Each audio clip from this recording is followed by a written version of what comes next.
When you read myths or stories, have you ever noticed how they are full of opposite good versus evil, light versus dark, male versus female, nature versus culture? What if I tell you that these opposites actually structure the human mind works? That's exactly what Claude Lévi-Strauss, the great French structuralist, discovered.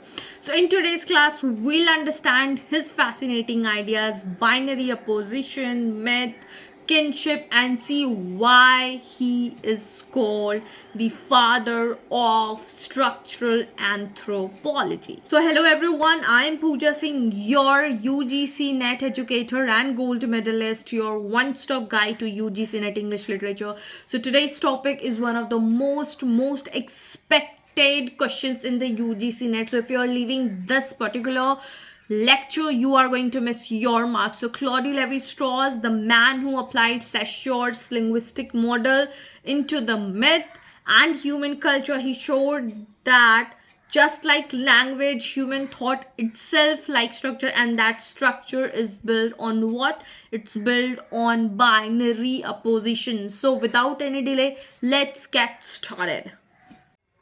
So the very first thing is that who was Claude Lévi-Strauss? So Claude Lévi-Strauss, he was born in 1908 and he died in 2009. He was a French anthropologist who became one of the founding figures of structuralism. Okay, and we'll be talking about his most important book. The very first one is that The Elementary Structures of Kinship. It is not kingship, it's kinship. Okay, Tristes Tropiques, 1955. Structural Anthropology, that is the most important book, and it has been appeared in UGC net examination again and again.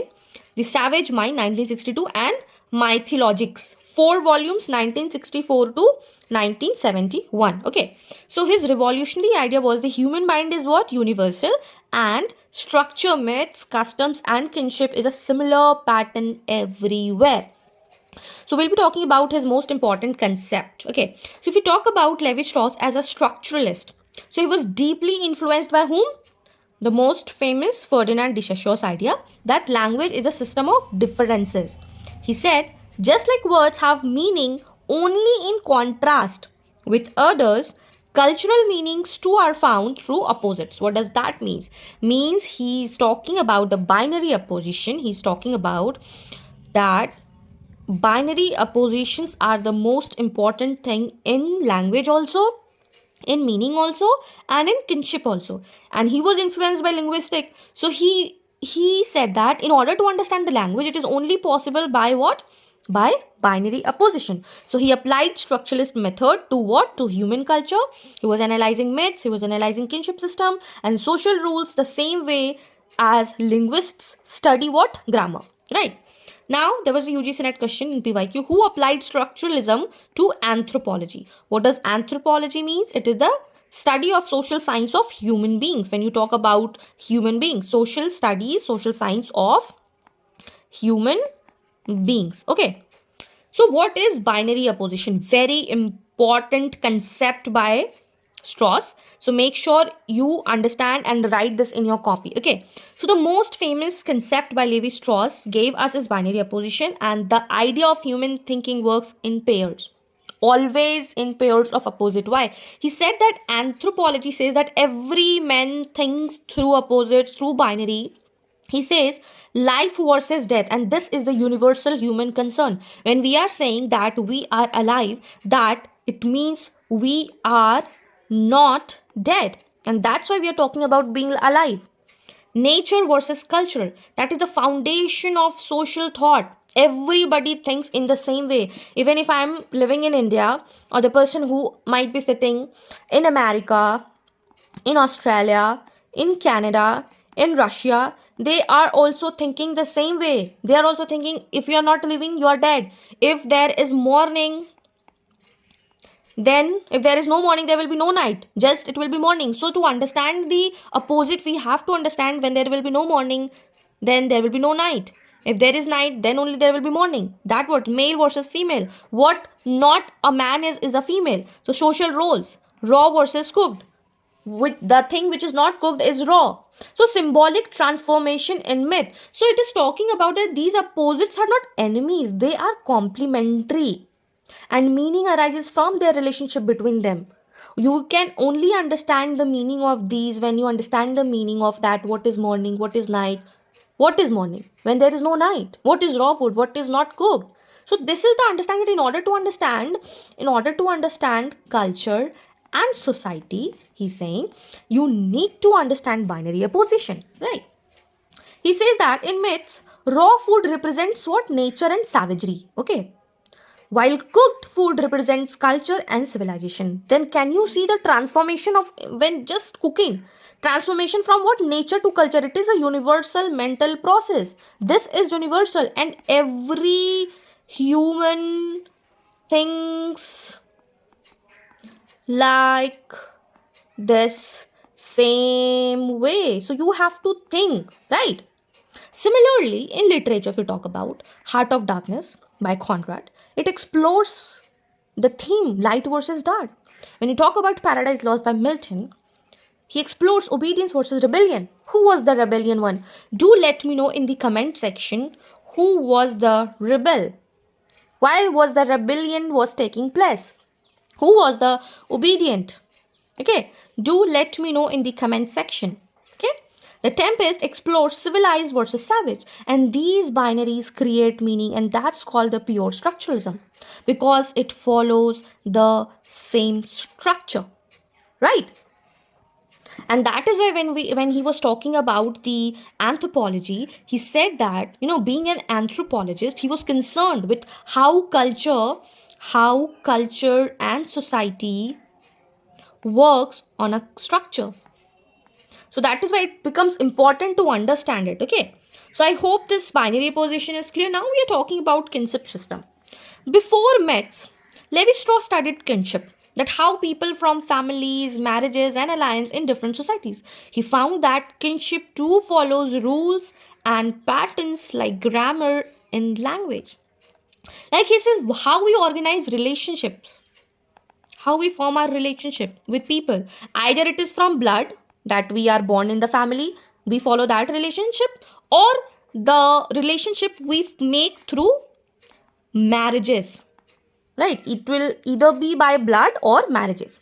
So for example, he said that marriages between certain clans is allowed, others were forbidden. So exchange of women between tribes were forms of system of reciprocity, that a symbolic exchange that maintains balance. When you will be seeing all the movies, there were exchange of women happened. The one teen, the one which won, he will be taking all the women. So that was the tribes was formation, and they were needing it for what? They were needing all that for progress, that I want to make my clan more powerful, right? And that is why he was saying about progress. So that for that, Levi Strauss said that social relationships are also structured sign. Okay, and that is also governed by underlying laws of exchange and difference. So this is important. This you have to understand, that why we are taking an example of marriage, blood, clan. Okay, so you have to understand why he has taken, because we all have come from evolution, and that is why every progress, every structure, that is why he's saying, whenever you have to prove a thing, when you have to prove, you give example, you give the theory. When we have to prove why RHS is equal to LHS, we give all the theories, we give everything. So that is why for basic, for until unless you're not comparing things, how you will prove things, right? So that is why he's saying in history also evolution took place, and from there marriages, pattern, so everything have pattern, and that is why language also follows a pattern, that is structure, exchange and difference. Okay, there was a question, in which work does Levi-Strauss discuss kinship structures? It was the elementary structures of kinship.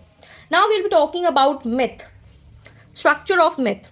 He said that myths are not the random stories, they are also like sentences in language, and every myth has a structure. This is very important. You have to understand about the structure, why we are talking about structure, because that reflects the universal patterns of the human mind, because we are in general, we all think in the same way about progress, about our families, about our bloodlines, about our progress, about our making our family powerful, because our mind works like that. He analyzed hundreds of myths from Greek to Amazonian tribes and found that same oppositions keep repeating. Same oppositions were repeating, and he called these patterns mythemes, the smallest units of myth, like the phonemes in language. Okay, so do remember this line. It can be asked in the UGC net that who said or who gave the patterns called mythemes, the smallest units of myth. Okay, an example, in the Oedipus myth, Oedipus kills his father, that breaks natural kinship, marries his mother, that breaks social taboo. The myth explores nature versus culture conflict, a universal binary. So if you talk about different kind of myth, suppose I'll give you one example. The Greek mythology, they had Trojan War, right? They had Trojan War and Achilles. The weakest part of Achilles was, do let me know in the comment section, what was the weakest part of Achilles? Okay, now in the Hindu mythology, you will be saying same thing in Mahabharata, that Karna, who also had the weakest part in the body, and that is why he was given the kavach and kundal, that is also being removed just before the fight.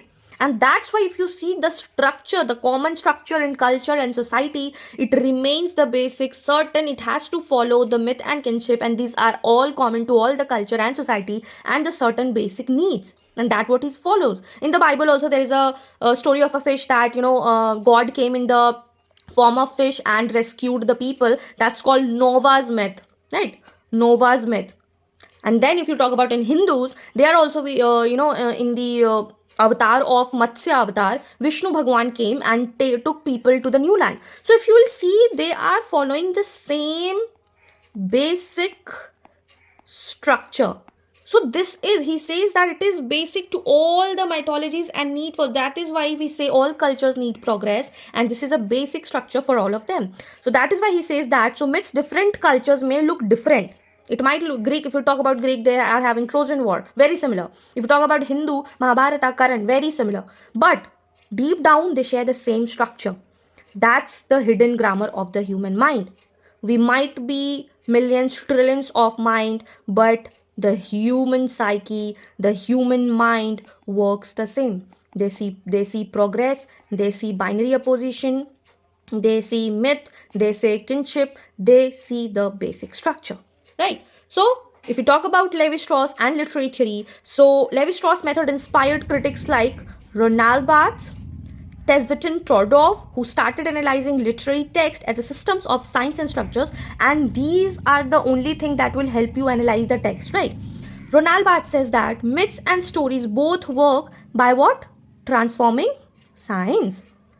So when you study a novel, poem, film, you notice the binary opposition, and that's the structuralist way of reading. And now, and after having this class, when you will read any text or poem in the structuralist way, you will be noticing the binary opposition, you will be noticing myth, you will be noticing kinship, you will be knowing the basic structure, and at the end, all the human mind works the same structure, right? So we'll just have a look what we have studied today.